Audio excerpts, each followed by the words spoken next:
Hi boys and girls, it's Mrs. Pecora here. You just finished reading the story Millie and the Macy's Parade, and I wanted to read to you the author's note in the back of the book. So it says you can follow along. This is a true story, partly.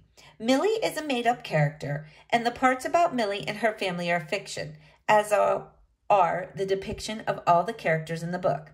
In fact, the real Mr. Macy died in 1877, long before the first Macy's Parade. But he was instrumental in the 1947 classic book and film Miracle on 34th Street, and to this day, the store continues to get letters addressed to him. Because so many Americans associate his name with the store and the parade, I chose to use him as the face of Macy's in this story as well. After all, there couldn't very well be a Macy's Parade without a Mr. Macy. The parade itself is, of course, real. It has been an American tradition for 78 years and counting. And today, millions of people tune into the parade on television or watch it from the parade routes in New York City.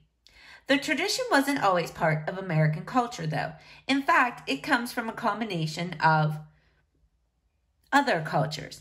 It originated in 1924 with immigrants who worked at Macy's and missed the holiday traditions of their homelands. When all those immigrants got together, cultures blended and they created something uniquely American. More than 1,000 Macy's employees marched in that first parade. Joining them were bands, floats like those pictured on the inside cover of the book, and 25 animals from the Central Park Zoo. The parade started at 145th Street and ended 5 miles later in front of Macy's department store on 34th Street, where Santa Claus was officially welcomed to New York City. 250,000 people lined the parade route to watch. The parade was met with so much enthusiasm that the very next day, Macy's announced that it would become an annual event.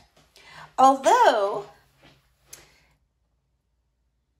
it has always been held on Thanksgiving Day, that first year the parade was called the Macy's Christmas Parade. But in the later years, it became known as the Macy's Thanksgiving Day Parade, a tradition that embraces people of all faiths and cultures and bring them together to kick off the holiday season.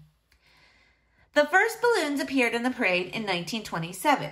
In the early years, the balloons were released at the end of the parade. The giant characters would float for days, and whoever finally found them could claim them as a prize.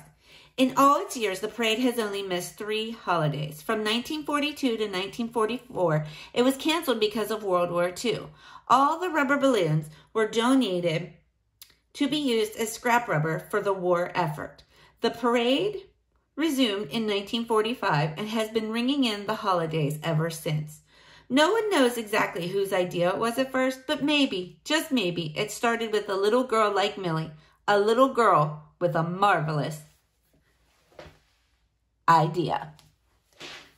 I hope you enjoyed the book, boys and girls. Mrs. Pecora certainly did. Have a great day.